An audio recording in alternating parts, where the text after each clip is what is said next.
daw ang judgmental dahil kahit hindi abogado at hindi tapos sa kolehiyo, sigurado namang maganda ang kanyang puso. Pag-aaralin kita.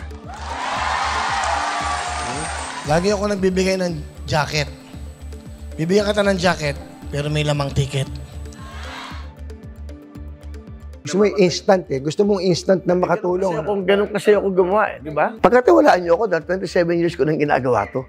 Meron akong 50 million dati na cash. Sabi ko, lalaan ko na ito sa mahirap. Yun ang Marikina, 5 million. Montalban, 5 million. Yung mga driver ng COVID, walang pera, 5 million. Binigyan ko lahat.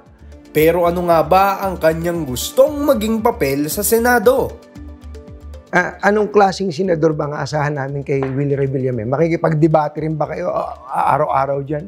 Makikipagdebate ako para si kabubuti ng mga kababayan nating mahirap.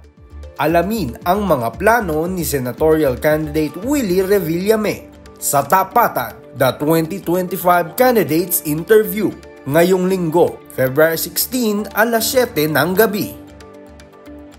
Pag nandun na, saka nyo ako judge.